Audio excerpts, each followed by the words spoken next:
From the Vindication of Tradition, 1983 Jefferson Lecture in the Humanities was made by an ordained pastor, an author, and a church historian. His name was Yaroslav Pelikan.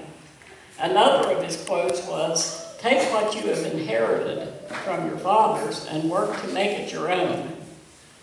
I would like to believe that my ancestors thought like that man did. In the early 1800s, some of the first to immigrate from Germany and Scotland settled in the Mount Vernon area. My great-great-grandparents were a part of these early settlers. The ground where the Mount Vernon Church is situated was donated, and the church was built by the next generation. I was born and spent the first years of my life in sight of that church. Along with my grandparents and my mother, I walked to that church every Sunday for Sunday school and worship, and every Wednesday evening for prayer meeting.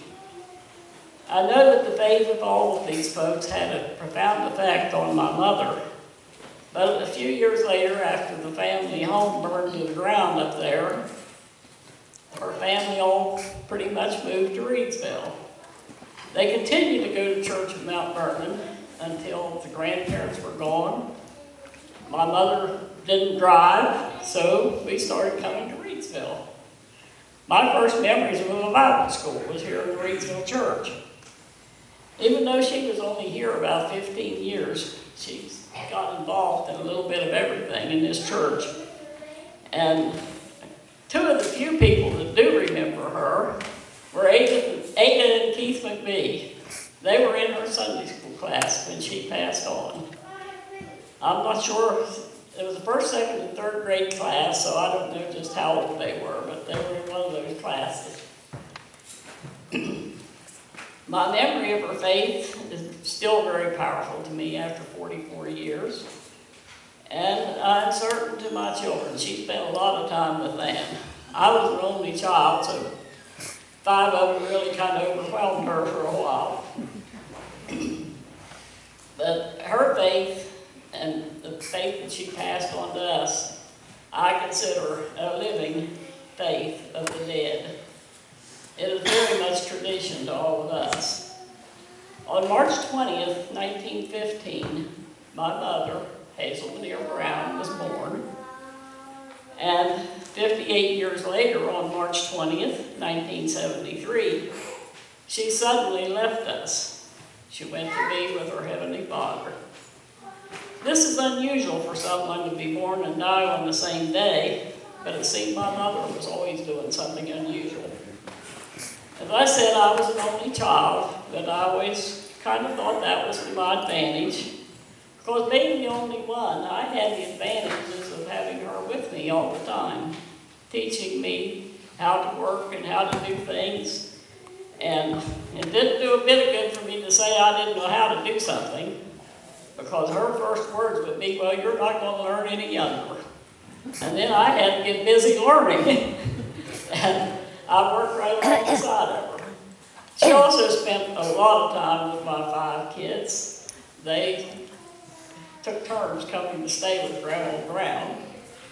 And she bought them their first Bible story books, their first Bibles, and all that kind of stuff. I have always felt that I had to give her the credit for raising them in a Christian atmosphere. 2 years ago, when she would have been 100 years old, the grandchildren decided they wanted to do something for this church in her memory that would help to spread the glory of God to others and in the Reedsville community. The chimes had not played here for several years, and they thought it might be a good idea to either repair or replace them. After having the old ones checked, it was decided they were not worth repairing. I don't know, they were probably half as old as I am. One of my grandsons, sitting back there, Karen's son Zach, works with computers, and he decided he could build a system. There have been a few obstacles along the way. When they got the speakers down out of that dusty, dirty old attic up there, the steeple, they didn't work. So we had to buy new ones. After several trips, Zach lives in Columbus, so he's made several trips in here and has spent many hours working on those chimes. They are now installed, and today are to be dedicated to God's glory.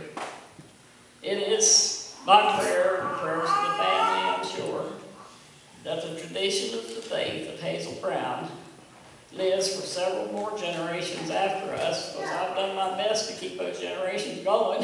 Somebody said something about all my family. I said there's about 40 some of them. And there's almost 40 here today, I think. But to end this, another quote from Lifelong Feelings was, one day you'll just be a memory for some people.